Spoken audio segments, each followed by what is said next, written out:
আমার জীবনেও ছিল কোনো এক মায়াবতী, যে আমার জীবনে এসেছিল এক ভুল সময়ে।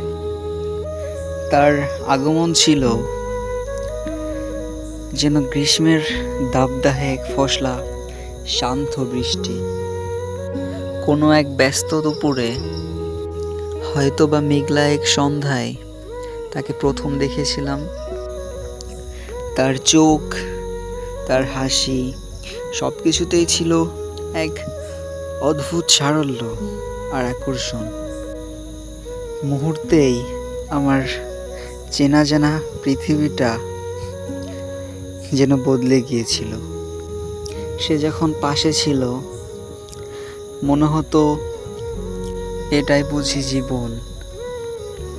ছোট ছোট মুহূর্তগুলো কিভাবে যেন তার স্পর্শে মায়াময় হয়ে উঠত। ভালোবাসা এসেছিল, তাতে কোনো সন্দেহ নেই, কিন্তু উপরওয়ালা হয়তো তখন আমাদের জন্য অন্য কোনো গল্প লিখে রেখেছিলেন। আমরা দুজনের জন্য ঠিক মানুষ হয়েও সময়টা ছিল ভুল। হয়তো তখন আমি আমার জীবনের লক্ষ্য পূরণের এতটাই মগ্ন ছিলাম যে তাকে ধরে রাখার মতো অবকাশ বা সাহস কোনোটাই আমার ছিল না। আমাদের চারপাশের পরিবেশ আর ভবিষ্যতের অনিশ্চয়তা এই টিনের বেড়া জালে আটকে গেছিল আমাদের সেই অসমাপ্ত গল্প। আজও যখন একা বসে থাকি, পুরনো কোনো স্মৃতি মনে করি, তখন সে অসমাপ্ত সম্পর্কের কিছু পাতা আপনা আপনিই খুলে যায়।